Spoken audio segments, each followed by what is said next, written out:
Mm-hmm. It's needed in a world that tells you that your trauma and your pain is just fine. Have a life of trauma. It's like, It's normal. it's normal. So we're feeding you for breakfast, take it. Like, you're opposing it. Oh, how do you have the audacity to do that? So Yeah. that validation, um, and then as I continued reading and reading, and then like seeing like these past works, right? So from years ago, seeing how they've been made real and how their Mm-hmm. work has made it so now so many of us are freer because of the critiques that they had and because Yeah. of the struggle that they had and because they were saying, we see you, and also this is a work that needs to be done. We benefit from that now. And so Yeah. I have always felt a responsibility, to not just like theorize around this stuff, to actually be about material change.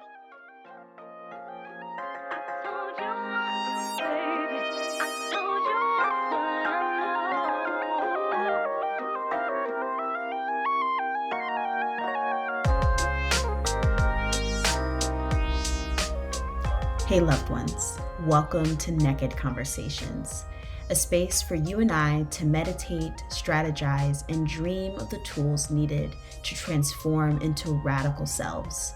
I'm your host, Martissa Williams, free being, radical wayshorer, and liberation doula. My purpose is to support the collective on our journey to deeper joy, sweeter justice, and fulfilling presence. So are you ready to step into your most liberated life yet? Let's get to it.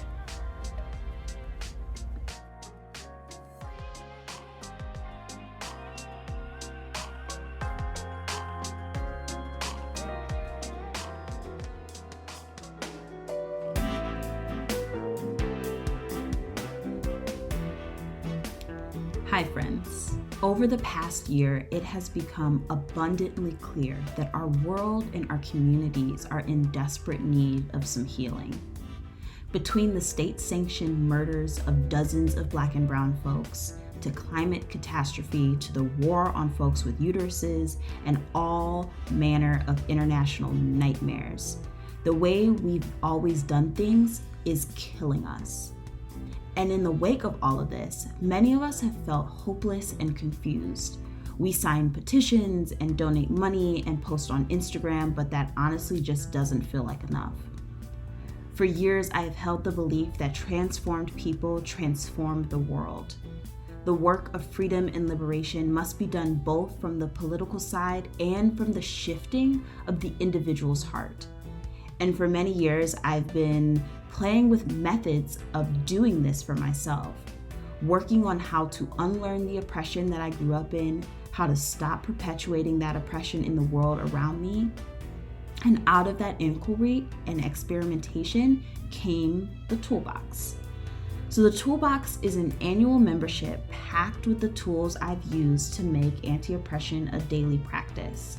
With the 12-month membership, you get unlimited access to all of my embodied liberation workshops, presence practices, group coaching, and more. This is a huge, huge part of my life's work, and I am so excited to share with you. For more information or to become a member, click the link in the show notes or go to letsgetnekkid.com/thetoolbox.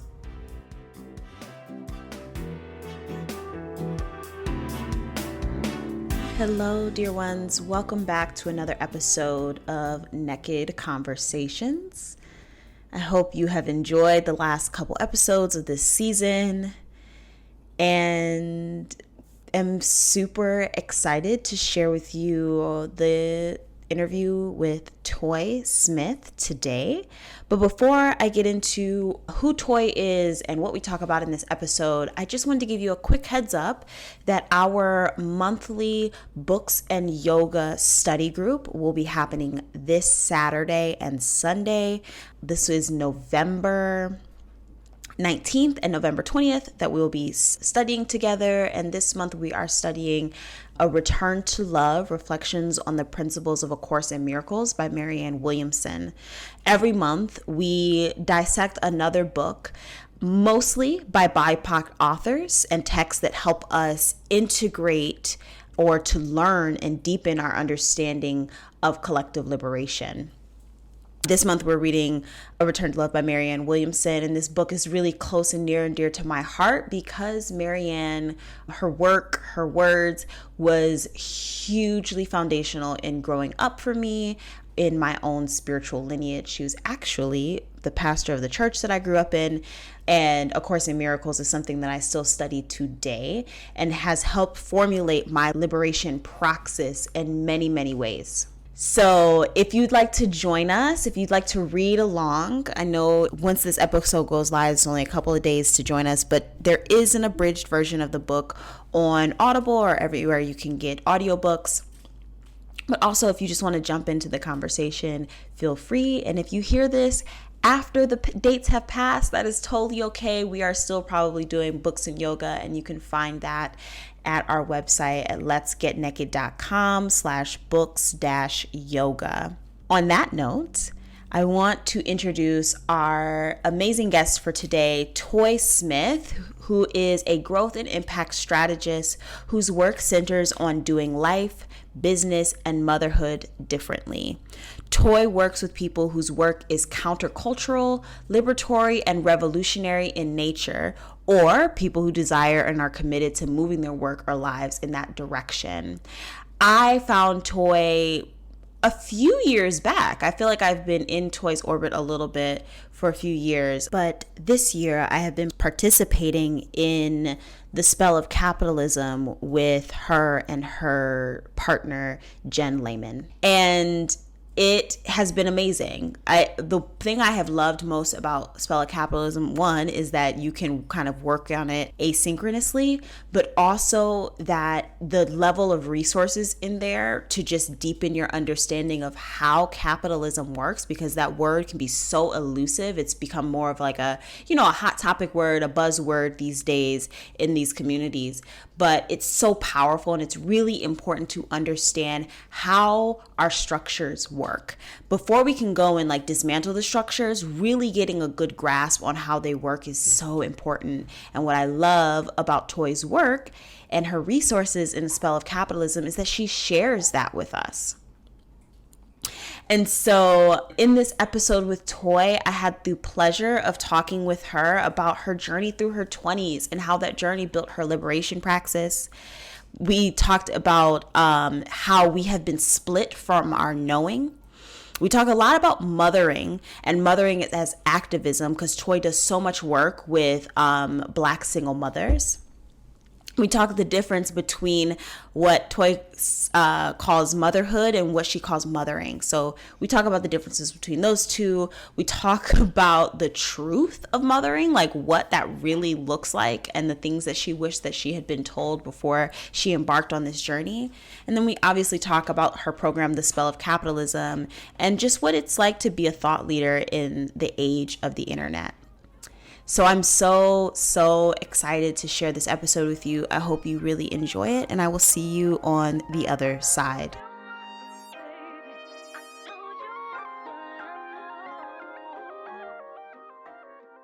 Hi, Toy. Thank you so much for coming on to NEKKID Conversations. Well, thank you so much for having me. I'm super excited to have this conversation. But before we get into it, I'm going to ask you the question I ask all my guests, and that is, what made you you?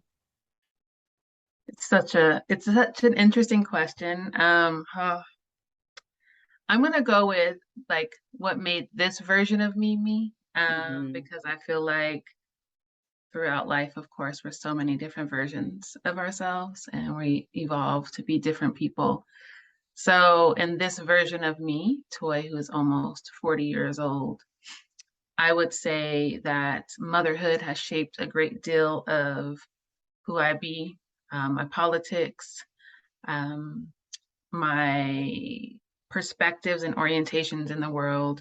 Black single motherhood particularly have informed so much of how I exist now, and it's shaped a lot of how I show up. And so a lot of people like to think of me of like as very bold and, saying what I need to say. And that comes from having to assert myself in a certain kind of way as a Black single mother that exists in these systems. And so Toy, who's almost 40, is very clear, and very reassured around how we're heading collectively and where we're going, and just feeling a lot of love and excited for what new world we're creating outside of all of the oppressive systems. Yeah, I love that.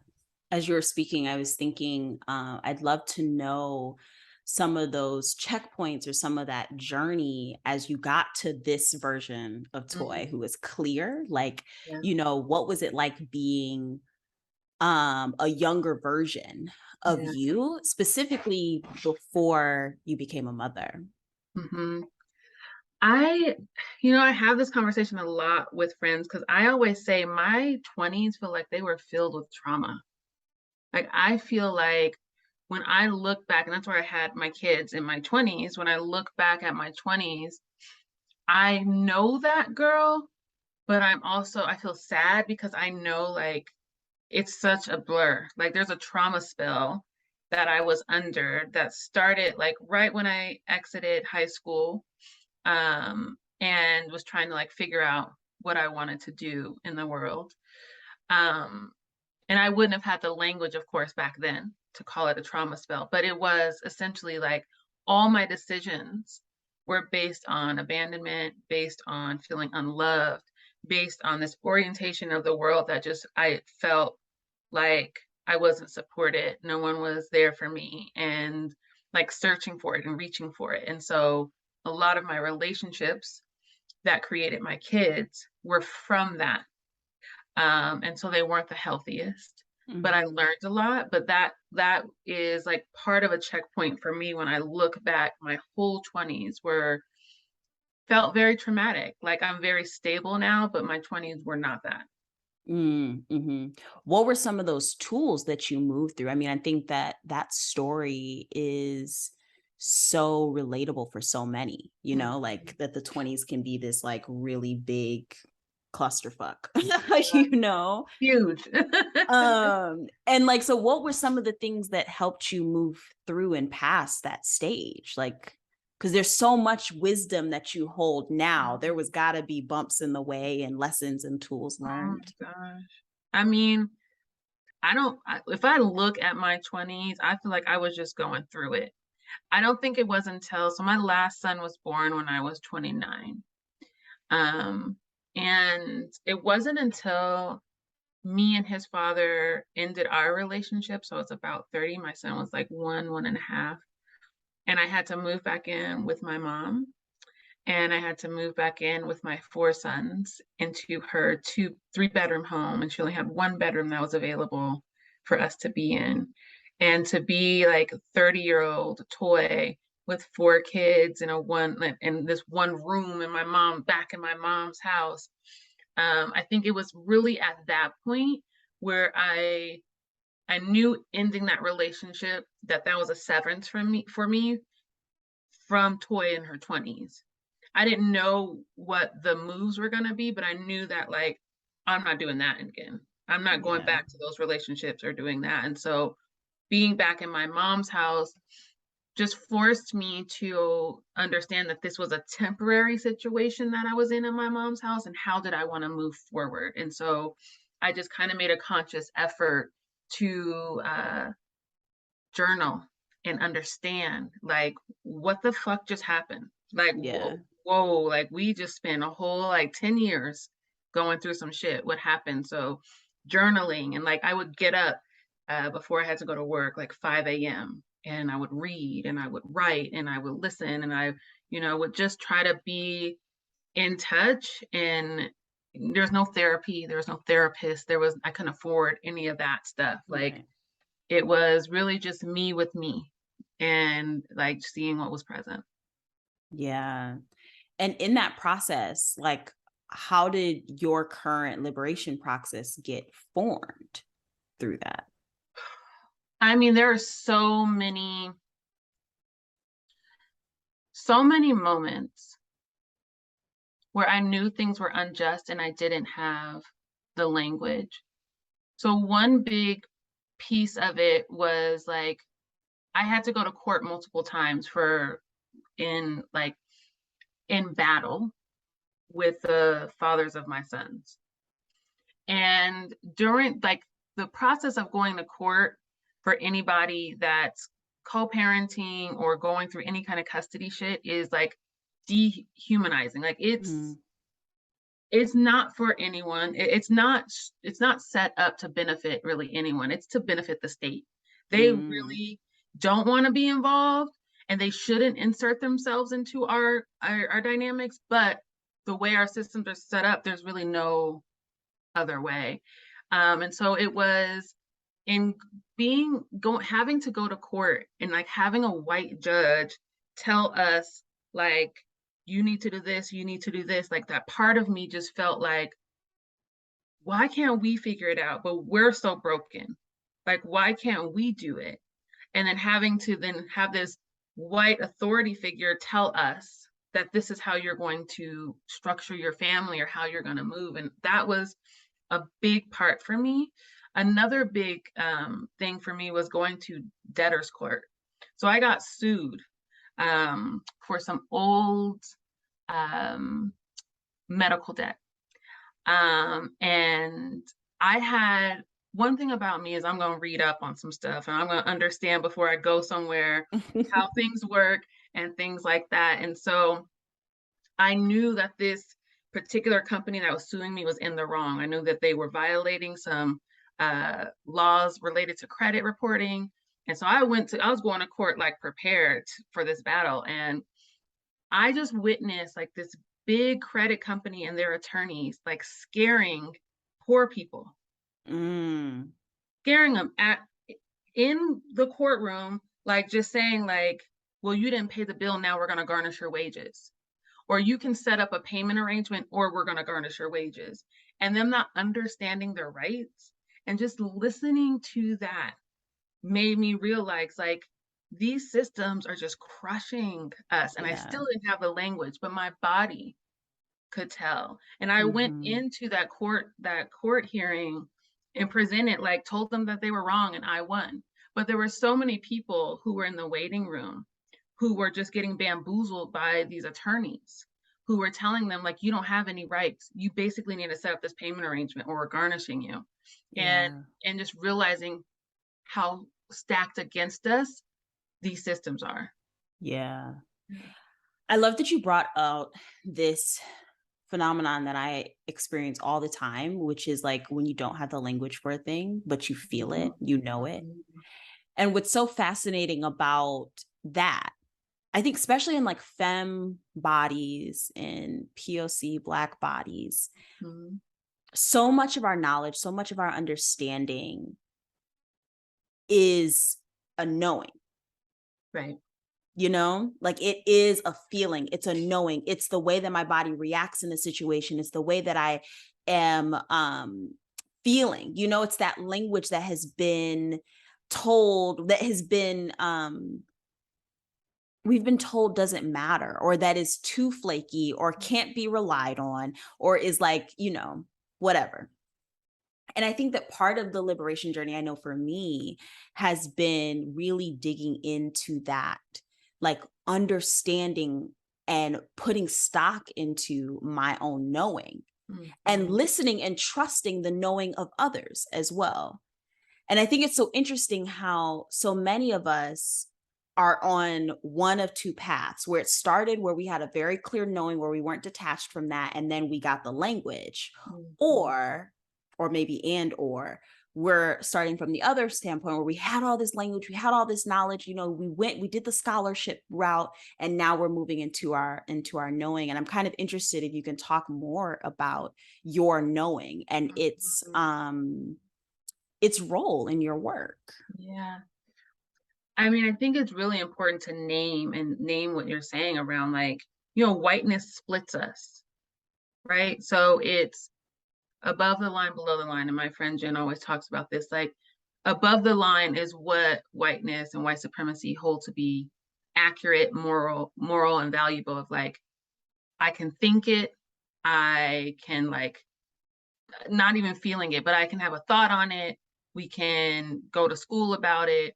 All of these ways that it's just like executive functioning all the way across the board of like this after this after this.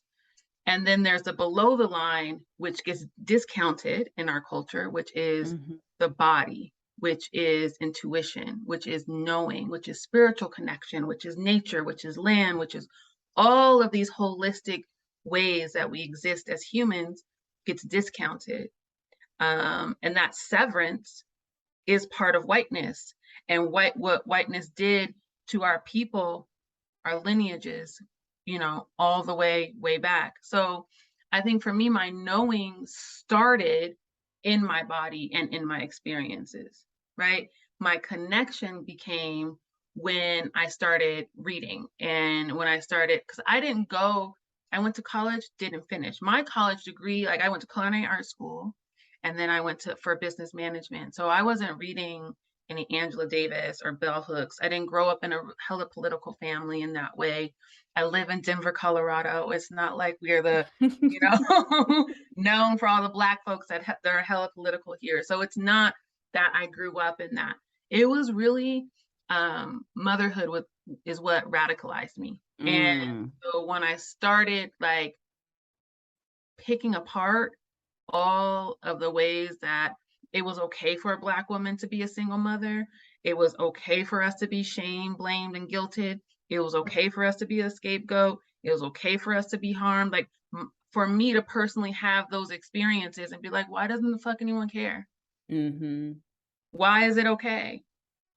And then really started reading. So like started reading bell hooks, and this was like 10 years ago. Just started like picking up stuff none of my other people close to me were reading, but what I found in it was so much comfort.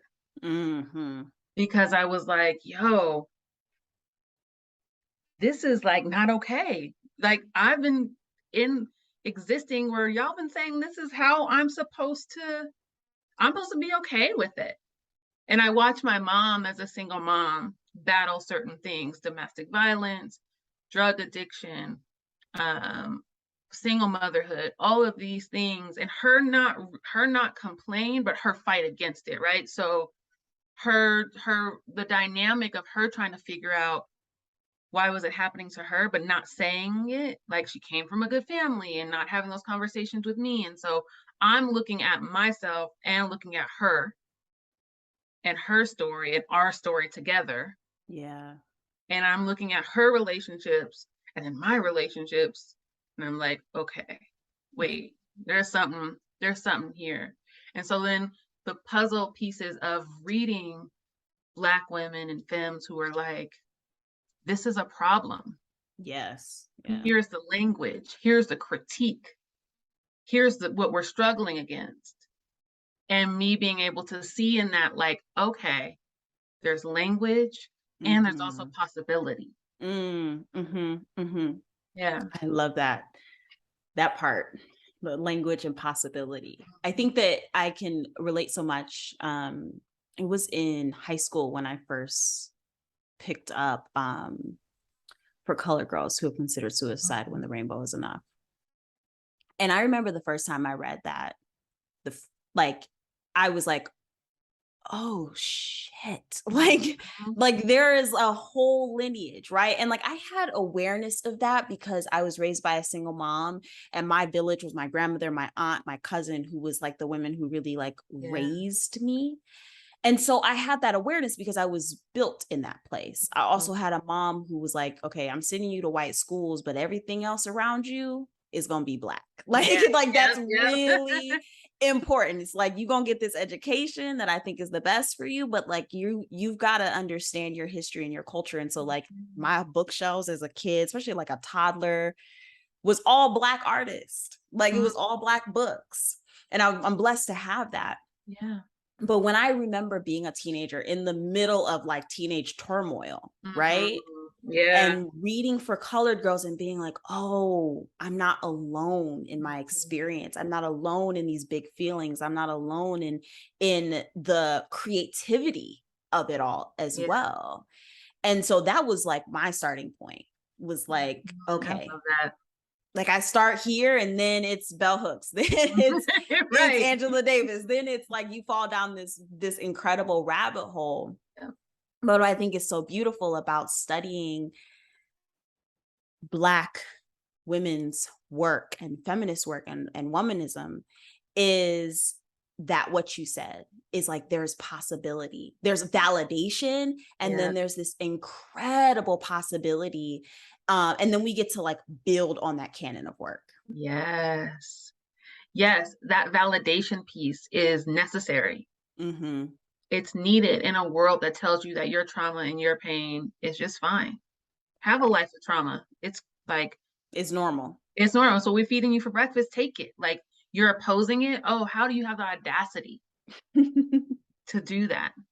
So Yeah. that validation, um, and then as I continued reading and reading, and then like seeing like these past works, right? So from years ago, seeing how they've been made real and how their Mm-hmm. work has made it so now so many of us are freer because of the critiques that they had and Yeah. because of the struggle that they had and because they were saying we see you and also this is a work that needs to be done.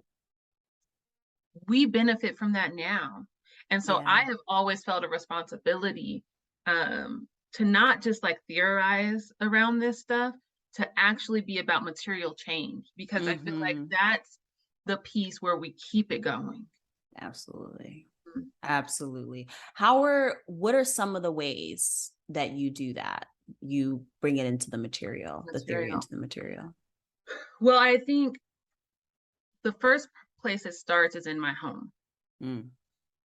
So I am raising 4 sons by 3 different men. And I always have to say that because I feel like, once again, validation for the Black women who um, don't see or hear themselves in our media, in our social media, who our stories don't get told. You can be a feminist and a womanist, but don't say you have kids by different men, because then you're Right. shame blamed, because then you're the stereotype. So I always want to name that because it is a part of my journey. But for my in my home, it starts because my sons, I want them to love being Black, but I want them to understand the responsibility of being boys who are going to turn into men. And I want to raise them, and I have been raising them in a way that honors responsibility. I want them to understand that they are responsible for each other. They are responsible for our home. They are responsible for that. Love isn't just something we say. Love is a verb. Like, it's in the bell hooks way of like, love is actionable, right? Mm-hmm. And Mm-hmm. being responsible for each other and being okay with sharing our feelings. Like, I'm raising emotional, intelligent, validating young boys who can tell each other I love you, who are looking out for each other, who I want them to be, I want that to be my biggest gift to this world, is that I'm raising these kind of boys who can exist in our society as men who feel, Yeah. and with those feelings know how to be with those feelings and know how to regulate themselves and know how to have a secure attachment and know how to, exist. And so that's one of my material things, Yeah. is taking my learning and embodying it in the house. I don't get it perfect, definitely. But what I do allow them to check me. I allow them to have conversations with me, be like, Mom, that was hypocritical. Like, you said like this thing. So I allow this relationship where I am not like dominating Yeah. I love over that. them. So that's one way. And I would say another way is that I'm always trying to create ways to give money and like resources to Black single mothers. Mm-hmm.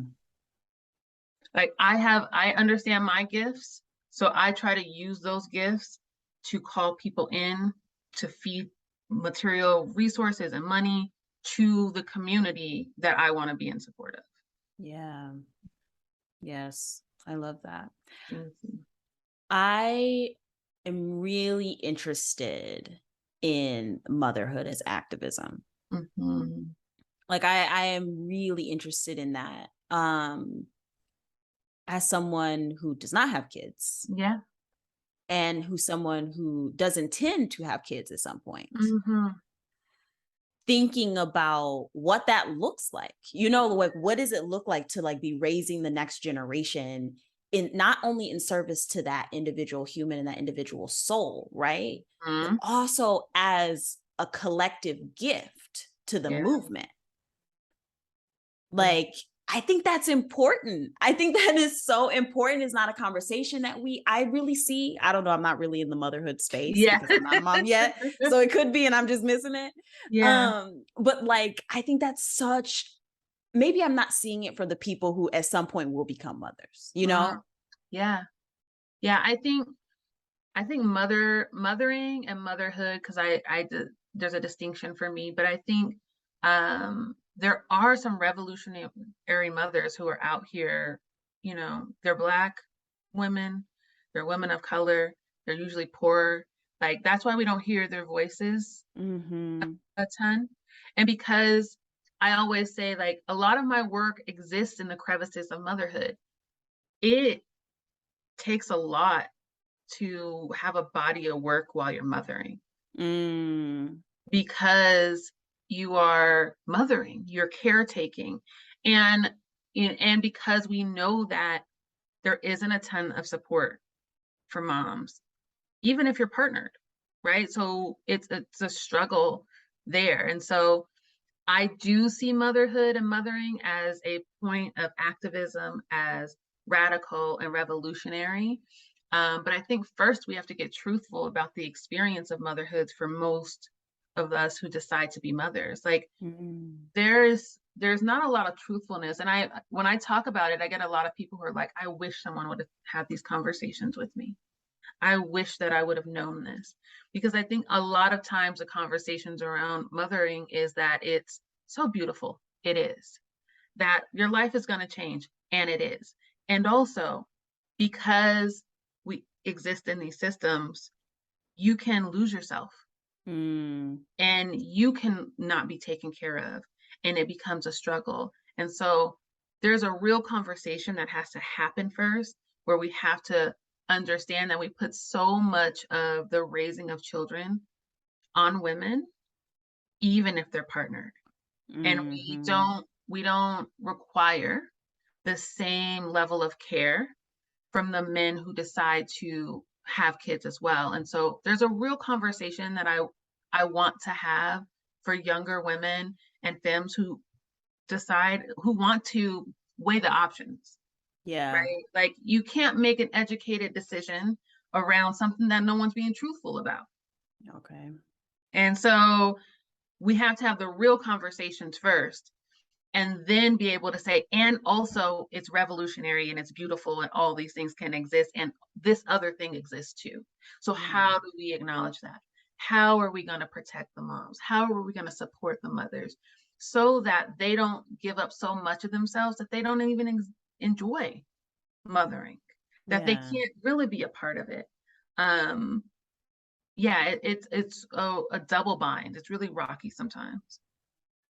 Two things. One, will you define how you make a distinction between motherhood and mothering? Mhm. Yes. And then I'm interested in you talking a little bit more about what the truth is behind it. Yeah. So for me, mothering is the act of like raising a child, stewarding. Mm, I think of it as stewarding. Um, I'm not here to dominate. I'm not here to control. I'm not here to have ownership over my sons. I'm here to steward them in this life. And I think of it like, if you go bowling and you put up the guards on the side, and so like the ball goes back and forth. Like I think of myself as those guards, and even like those who are collectively raising my kids as well. Like, we're the guards, and we help my sons not go into the gutter. Like, our role is to allow them to move freely, but act as some protection, not to Mm-hmm. dominate over them.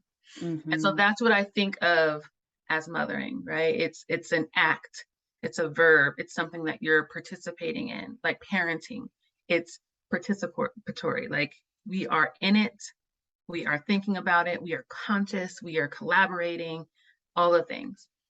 And then motherhood is a state of domination. That is what the systems of oppression uphold. So it's capitalism and patriarchy. It's how we are forced sometimes to mother because of the systems that uphold a certain version of motherhood. Mm. So motherhood is the system. It is the perfection. It is the only women are the caretakers. It is the paternalism that comes from patriarchy and existing in a heteronormative relationship. It is how you lose yourself. And we Mm. have to mother inside of motherhood. And so that's how I look at it. Does that make sense? 1,000%. Okay. 1,000%. And I think it's a really useful distinction also to just constantly be reminded about the ways that the systems of oppression are banging up against Right. all things, Yeah. including mothering. Yeah.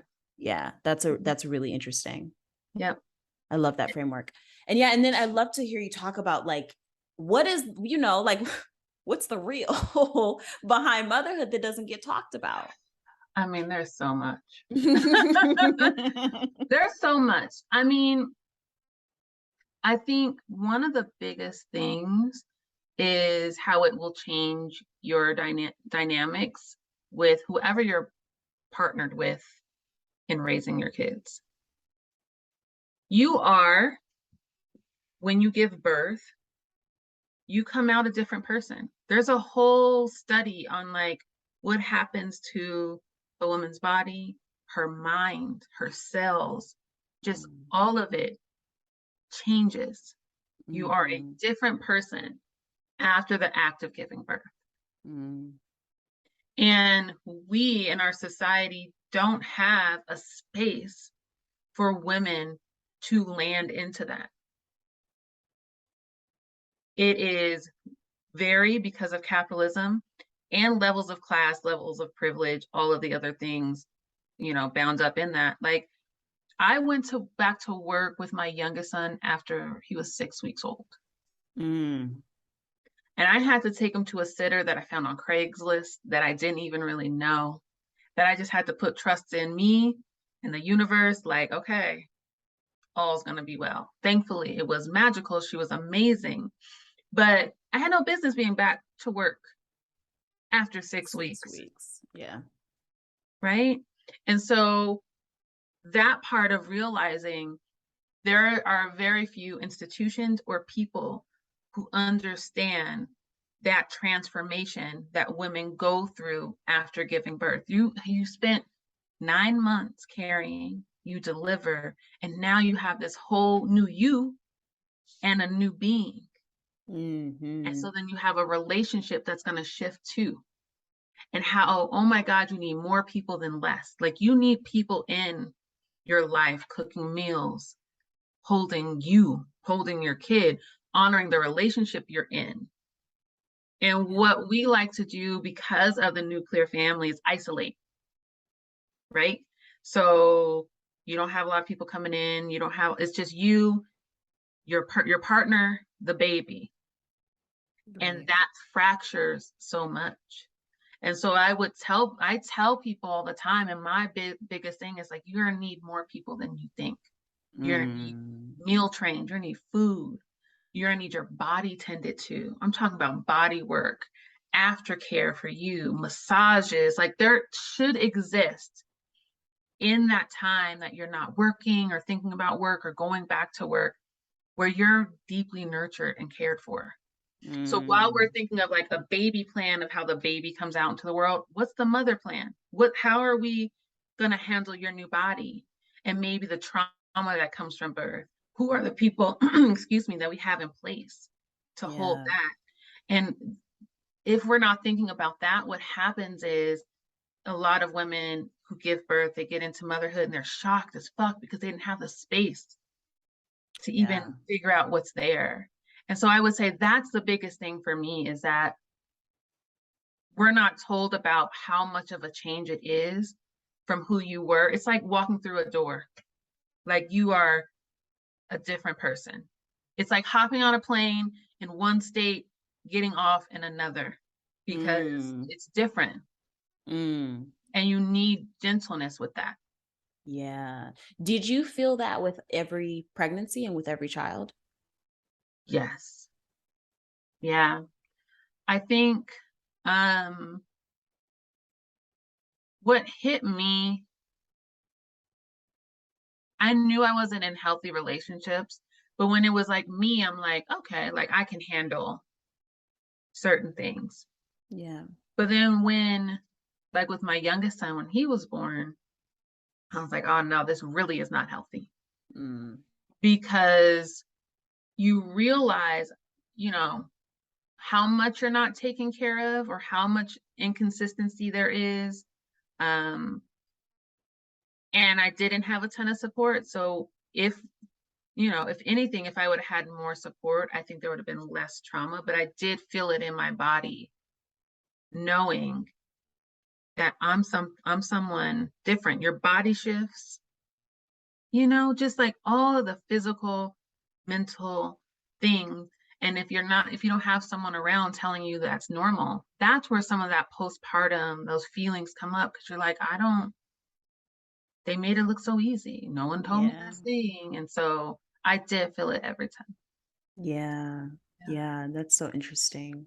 It's it's super interesting because I'm in the process of watching two of my closest folks in my life move into that portal. So Hmm. they were both pregnant at the same time and had babies within weeks of each other, Hmm. and their first babies. And watching them, like, as a voyeur, as an outside Yeah. person, move through those stages, it's been fascinating to say the least. And so much of what you're saying, I'm seeing just in my own like research about motherhood, about watching some mothers like get into activism work about motherhood and being like, y'all got to recognize that that postpartum period, one, is all forever, Yeah. and two, that like you need the support. Mm. And capitalism has robbed us. It has robbed us of the necessary support, the necessary means Yeah. to raise humans. Yeah. And how we cut children out of our lives, right? So like if you're a mom and you want to participate in things, like normally it's like you can't bring your kid. And usually the mom is a person who has the kids most of the time. Right. So we have to be in consideration of like, do we have a sitter? Oh, I can't go because I don't have a sitter and kids can't come. And so we get left out then. So it is a real struggle to think about, if you're planning to have kids, what you're going to lose. That's an Mm. honest consideration, because we don't have a world that loves on children. We don't live in a Mm. society that wants children around. We have a society that sees children as a burden until they become productive members of society. So it is a real Yes. thing to understand and to think about and to question, how is my world, my social world, the things I want to participate in going to shift because I am having kids? Or what am I going to lose? Because for me, one of the biggest things was I couldn't do certain things because I didn't have a sitter Right. and I didn't have a partner who's going to babysit. And so it becomes isolating, because then you lose certain friendships, you lose certain connections because you can't bring the kids around. And then babysitters are expensive. So moms just do their duty and stay home. And so this consideration of how do we make our places, our spaces that are about activism and liberation, more opening for children, Yeah. And whenever I see like, meetings and things like that that say like childcare is available, I'm like, this is liberation. Yeah. This is about collective care because we understand that you can't just hire a sitter and that the kids need to see things that are happening and things that are taking place. And my mom is doing this and be introduced to that person. They need to experience that as well. Absolutely. What are Mhm. some other ways that, we can move in space that is more accessible to mothers? Um, I think that postpartum conversation is real. Yeah. It lasts for ever. I consider myself still postpartum. Matter of fact, yesterday I just had a Mayan abdominal massage, which targets your uterus and realigns some things. And I didn't know about this kind of work that exists outside of Western medicine. Um, but I wish it was something that I knew because it's care work and body work that mothers need to know about Yeah. after they're giving birth.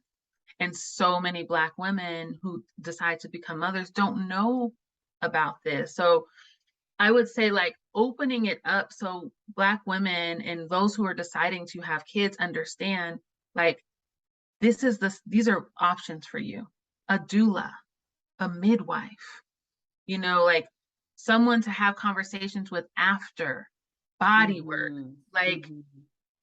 all like someone to just be with you. It's one thing to be able to have a babysitter and or have like a night nurse, um, but it's who are you talking to? Yeah.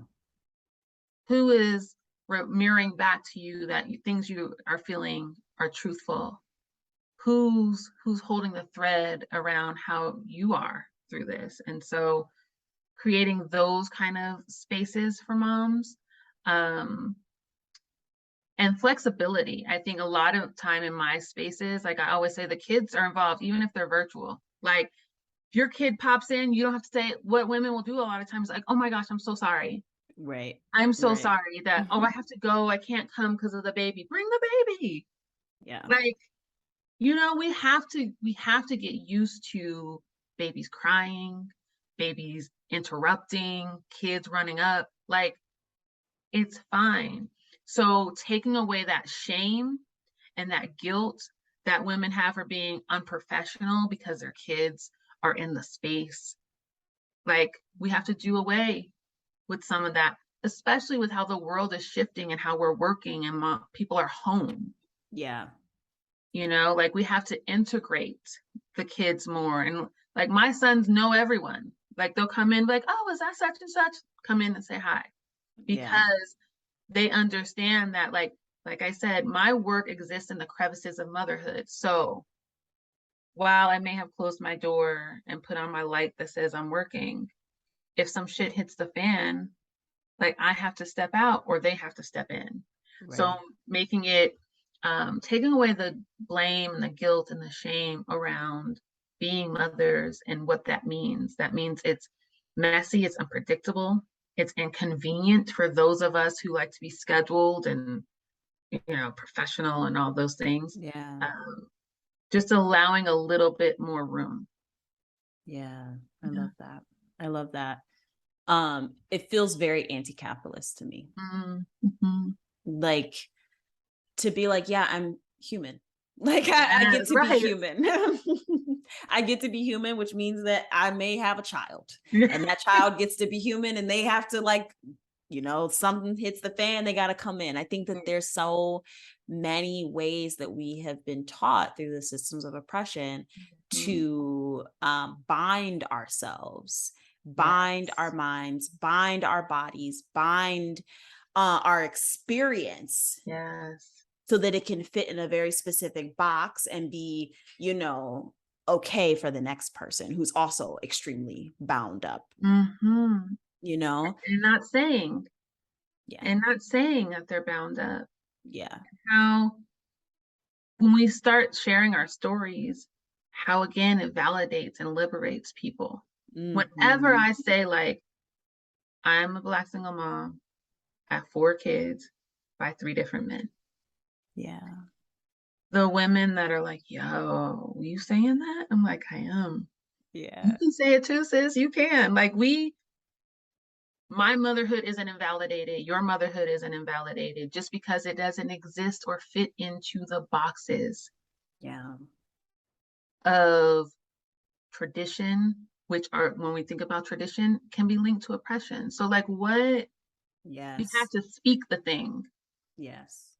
and feel into it. And then always go upstream and be thinking about, like, why? Like, if I feel shame for that, who benefits? Because I don't. Right. Yeah. Yeah. Yeah. It's so important.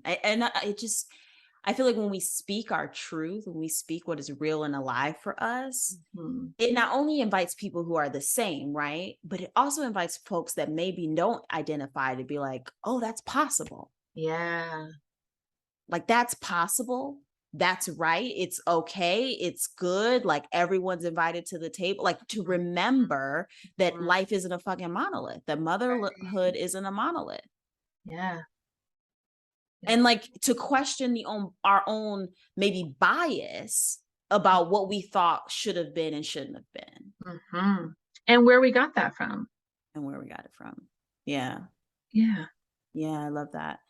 I want to, it doesn't feel like a switch gears, but because it's Yeah. so in alignment, but I Yeah. want to talk a little bit about Spell of Capitalism Yeah. and your journey to that, and how um you and Jen have created that container that I've been in the last this year, Mhm. kind of on the outskirts, but still a part Yeah. of it. We But love the outskirts. Listen. We specifically designed it so people didn't have to feel like they were missing something if they didn't join a call, or, like, th- that's not how we flow. Our lives are busy.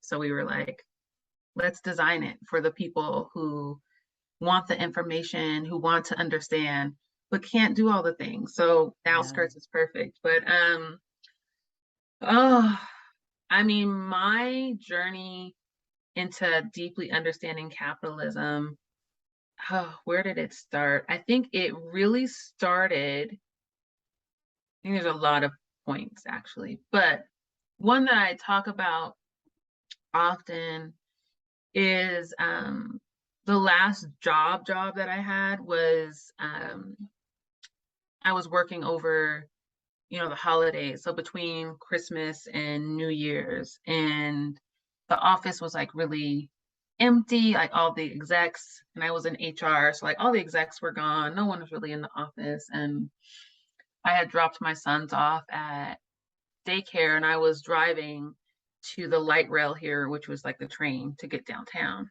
And on my way, I got into a car accident. And I was like on the highway, I got hit by 2 different cars. It was a pretty mm, horrific accident. But I came out okay. But I was still like, fucked. physically Like okay, physically right? okay, but like, my nervous system was shot. And so I Yeah, called my manager at the time and was like, I was in an accident. I don't think I can make it in. In the back of my mind, like nervous, like what are they gonna say? I had only been there maybe 8 months, and she was like, "Oh, okay. Are you doing okay?" I'm like, "Yeah, I'm fine." She's like, "Well, if you're okay, do you think you can make it in?" no girl, no. Like, let me set the scene again. It's the holidays. No one's in the office really. Doesn't really matter if I'm there or not. Like 3 people in the office, and this is a question. And it was like, that moment for me was like, oh yeah, I knew y'all didn't give a fuck, but I really now Right. in Yeah, my body. it's very clear. It's very, very clear now. So that was like one instance for me. And I have a whole lot of stories of working in corporate world that were like, in hindsight, looking back, like y'all are just really, really fucked up. But Yeah. my journey into like the spell of capitalism and the work that I'm doing with Jen came in to play with conversations that me and Jen would just have on a Saturday morning. Yeah. Like legit, just like talking shit, like we would say, just talking about how things are so fucked, but we can see through it. And like Yeah. it came a lot with relationships, right? Like me dating and her dating, and Jen's like 52, I think, and I'm 39. So like there's a different perspective, and she's a whole ass white woman. But like there's different perspectives and us like keying on it. And like seeing the intersection of capitalism, seeing the intersection of patriarchy and whiteness, and being able to talk about it. Um, and then also in motherhood and mothering and child support, like that's where I really started to unpack capitalism and understand how much those systems depend on, especially capitalism, depend on the labor of mothers and children, and like understanding that. And so that started, and it just started from conversations, and then we're like, well, maybe we could do something with this, and we put it out in the world, and here we are. Yeah. Yeah. I think it's such an amazing container, specifically that it's 1 year. It's a 1 year exploration. And I did the same thing when I was creating the toolbox. I was like, no, this is a 1 year thing. Yeah. This ain't no, oh, I took this course one time and Right. now we're liberated. We free now. You know? I did that 1 month thing. I read that one workshop, and we here. Right. I think it's so important in how it's divided into different sectors, and seeing, how capitalism in the land, capitalism in our bodies, like really getting into that. And the research, what I have found so useful for it, being the like nerdy, like scholarship person that I am, like I love the resources that is, the list of references that's like, here's how we trace this thing back. Here's how these other people and scholars are thinking about it. It's really, really useful, I think, for us to like sit in it. Yeah. I think so much of our liberation work, like, the master's tool is urgency. So why the fuck would we use that tool to try and get free? Like, why would we think that it's a quick thing that we go, I'm gonna undo capitalism just like this, Right. Check like, that off. Check it off good. I mean, honestly, a year is not even long. It's not long enough. That's the tip of the iceberg. Right. Yeah. Right. And that's why specifically we invite alumni to come back and do it at Pay What You Can. Right? So like we started with 6 months, and we started with 6 months to see like, how do we feel holding this container? Absolutely. How do people react? We don't want to commit too much and then it like not be what it needs to be. So get into it, feel into it, and like, okay, something's here. And then as we were doing it and doing the work, we're like, oh, we forgot capitalism in this, and we forgot capitalism in this. And so bringing in a couple other topics, but really feeling into that it is a journey. And it is, and that's why I hesitate to call it a course. I say it's a journey. It's a journey. It's a year-long journey. And inside of that, you could do it again if you want, right? So like you did the first year, and maybe months 1, 5, and 12 were amazing. And the rest of them you didn't really get to because of your life and existing in capitalism. Yes. But you want to come back. Okay, come in, pay what you can. And building just this somatic imprint with people who have done the work. And what's really been beautiful, because inside of my work over the last 7 years, I've created a lot of containers and online, and I've helped a lot of entrepreneurs and creatives create their own membership communities and things like that online. And we always go back and forth, like, how do you want people to interact? How do you want people to get to know one another? And for Jen and I, we've been really clear on what we can hold and what we can't hold. Being responsible about that, because talking about capitalism is talking about grief too. Right? And so that part about grief and death is really important to understand somatically for us. And so when you get a lot of people who live together in trauma, who exist in trauma, and they're exploring this stuff, and you say, hey, here's a spot for y'all to talk about it, that gets a little tricky.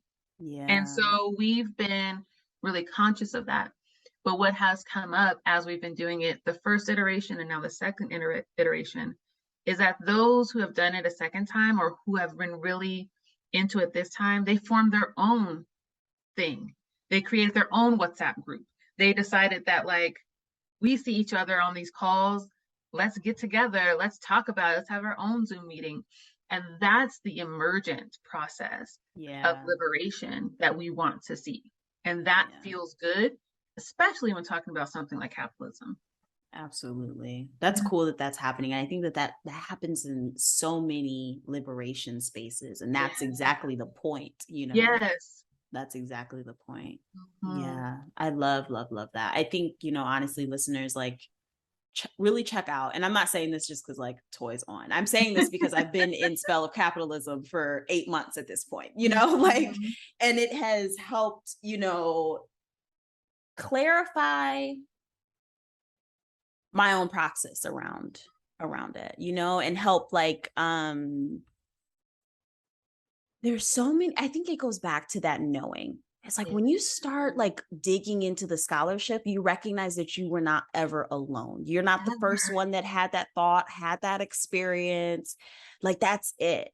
And I think it's so interesting too. And I don't know how you experienced it or this or feels it. Let me figure out how to articulate this. The experience of doing thought work, Yeah. theory work, Mhm. one in the age of social media, Mhm. two in the age of our capitalist nonsense that we're Yep. experiencing. I see that there is a tool in the master's toolbox that says, well, I've got to be the first one who thought of this. I've got to be the only one who thought of this. It's got to be mine and I need to, you know, trademark it and make it blah, blah, blah, blah, blah. Yeah. And I see it come up in the liberation space where it's like, oh, well, this was my thought. This is my experience. You know, Yeah. like this is my work. And yes, we should all get paid 1,000%, especially because most of us are Black women, POCs, femme folks that are doing this. Yeah. Absolutely. But I find it so hard because I have a feeling in my body that is pointing me to something. And then I read that knowledge in somebody else's stuff. And I'm like, oh, right. There's a collective knowing here that we're all Mhm. connected to. And navigating that has been really interesting experience. I'm wondering if you have any experience in that. I have tons of experience of this because I, like you, I work for myself. I exist in this online girl boss, social media entrepreneur, we all going to be millionaires world. I exist in that too. And I've watched over the last 7 years how a lot of things can be woke washed and you can make a profit from it, right? So you can Mm, use liberation language now. Just use the language. You see this with big corporations all the time, yes. but it's even with our micro businesses, just solopreneurs who can use the language and make money. It's profitable now. So anytime money is involved, we always have to look upstream, like who's benefiting? Where's the Yes. money taking us? And in one of my spaces called Business for the People, we had a conversation around like trademarking and, you know, what does it mean to trademark and what does it look like? And it's a double bind because Black women and femmes are so used to having our shit stolen that, yeah, I want my shit trademarked. I don't, you can't take it, right? There's that piece as well. But then there's a piece of there's nothing new under the sun. We're all building on each other's ideas. Right. So which is true? Right. Can they both be true? Possibly. And I think it is that we have to understand sometimes where our responses to things are coming from, right? So if we are having a response to thinking someone's stealing our shit or that I said it first, that's a part of ownership. Like, do we have to own anything? Or are we stewarding it? Mm, Am I stewarding that idea or is it my idea? I think one of the key things of liberation is to let go of this idea that we get to own shit. yeah. Like, I don't own my kids. I don't like, yes, I birthed this idea of spell of capitalism with Jen and a business for the people, but also like it's not mine because it only exists because of the people. Right. So it's really tricky in those conversations to think about who gets to have ownership, because nothing, like everything is an idea built upon an idea. You get to Yeah. put your spin on it, you get to put your experience on it, you get to see it through your lens, you get to have like you get to put your essence on it. Right. And Right. that's the part that we get to claim. Like my perspectives come from being a Black single mom at this intersection, at this intersection. And so this is how I'm bringing it in. Whereas you might come in and have a whole different lens on something. We get to own that. But I don't think like we can, overarching ideas are ours. I think they can be Yeah. stewarded. And I think we have to do that with so much love and care and grace. And we also have to be gentle to ourselves and be like, what part of us is desiring or feels attacked, or what part of scarcity am I believing into, that if it's not mine, that I won't be well, that I won't be taken care of. Mm-hmm. Like what Mm-hmm. part of me is wounded there, and just say a prayer for that. Like I pray that I can release all limiting beliefs around scarcity, that I can see what is here is real. And Yes. like just releasing some of that, I think is necessary.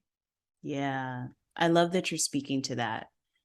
That's hard as shit. Yeah. It is. No, and that's the thing. Like, I don't know if there's a right answer. There's Yeah. not a right answer. It's hard. It's It is hard. hard. Yeah. It's really interesting. Um, it's really interesting. I'm grateful for your response because it's Mhm. something I've been toying around in my own head Yeah. for a while now, but lately a lot more as I see some of my work, some of my wording, some of the ways I do things showing up in people around me's own work, their thing. Yeah. And I'm like, what is, there's this tension, even as I expand my business into having a team now where I'm Yeah. not doing it by myself. Yeah. What does it look like? What does ownership really look like in a business that is supposed to have a radical model? You know, I have a friend, I'm not gonna name her. I'm gonna ask her one time if I can name her, but she had an issue with another creator who was taking some of her things, not the exact things, but like, like adjacent, like Yeah. around it, like close enough where you're like, that's Right. has a little bit too much of my essence. And so she reached out and said, hey, like, I don't know if you're seeing what I'm seeing. Maybe you don't see it, but can we talk about it? Yeah. And that was one time where it worked, where the other person was like, oh, I see what you're saying. Okay, I won't Mm, use this word. I won't use this language. That's yours, boo. You had it before me. So this is a place of, can we, or how do we, maybe the question is, how do we bring people in to have these conversations? Is it possible to yeah. talk about, we're all collectively, hopefully, in the work trying to create, or we're striving for a version of liberation that is holding more of us instead of less, right? So we all have Yes. this collective wanting and knowing and things like that. So we're value aligned. Is there a way, or is it possible for us to then have conversations that aren't attacking, that aren't about shame, blame, or guilt, but that are really just asking, like, do you see what I see? And maybe can we meet in the middle? Like, I don't want to take from you. I know you don't want to take from me. And we Yeah. all exist in these systems. And I'm sure we're both coming from some scarcity bullshit of like, you're stealing and I'm stealing and all that. Yeah. Can we be gentle with that? And maybe can we meet somewhere in the middle, so I feel good about what you're doing, you feel good about what I'm doing, and we don't feel like we're stepping on each other's toes? how do we have those kind of transformative conversations? Yeah. Is that possible? I don't Yeah. know. It's not, it always isn't, because I've seen it blow up. But I think that's the place to start if we can.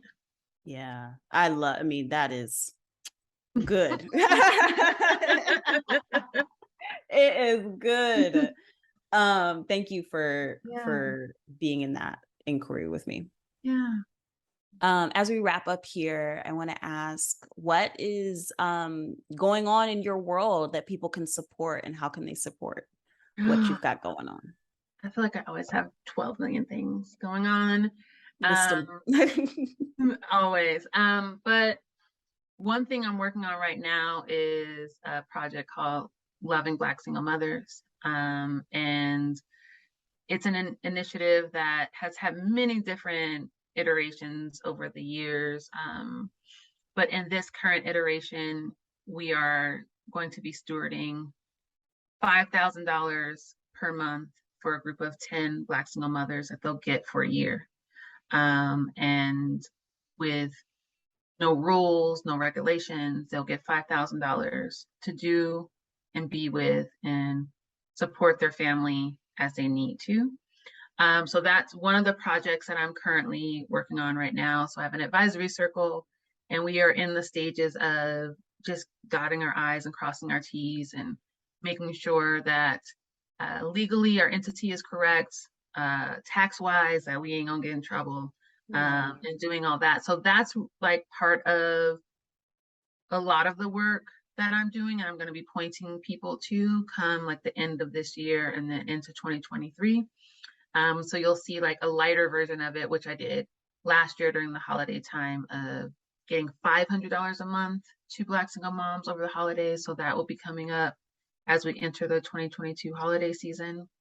There's always Spell of Capitalism, which we will be doing again in 2023. Not sure when we'll start enrollment, but you can get on the Spell of Capitalism Daily, which is our list where you get just every day a new nugget around capitalism, just inspiring you to think about things differently. And yeah, those are the two real big things right now. Thank you. And where can people find you? I'm mainly on Instagram, so you can find me at Toy Marie, or my website at toymarie.com. Or if you want to check out the Spell of Capitalism, it's spellofcapitalism.com. Awesome. And then what is lighting you up right now? What is lighting me up right now? I mean, I would say support in all the ways is lighting me up. I'm so used to doing things on my own. I'm very skilled. I can do a lot of things on my own. But I tell you, when you just ask people, like my ability now to ask people, my muscle is so worked that like, I don't feel like, I used to feel shame for that and I don't anymore. So just like support and asking and people showing up and doing it with me. And so collaborations and collective care and gift giving and just like reciprocity all the way around is lighting me up, and just feeling into deeply knowing that we're not out here alone, like we're interdependent and there are people around that love us, and me holding that true and testing it every day and reassuring myself, like that's part of unspelling from these systems and liberation work too, is to deeply know how much you are loved and we are loved, and testing it and asking people to show up and showing up for yourself. And so that's lighting me up these days, is really like feeling into my body that some things may be shitty, but also some things are so beautiful because all these people are out here doing amazing work like you and, you know, all the people in my beloveds and my spaces. So that's what's lighting me up. That's so good. Thank you, Toy, for being on the podcast. Thank you. What did you think, dear ones? I love being able to talk to the amazing guests that I get to have on this podcast. And I love being able to share with you. So please, if you are not already, follow us on Instagram at Let's Get NEKKID and keep the conversation going. We'd love to know what your thoughts, your feelings, your responses are to this podcast. So please keep this conversation going. Please share the conversation so that we can get into more ears and spread the gospel of liberation further and deeper. And then also just subscribe to this podcast so that you can, one, support us and keep doing this work and getting us again to more ears. And then also so that you'll always know when our episodes come out. And with that, I will leave you until next time, my love. Have a wonderful, wonderful rest of your week. Much love to you.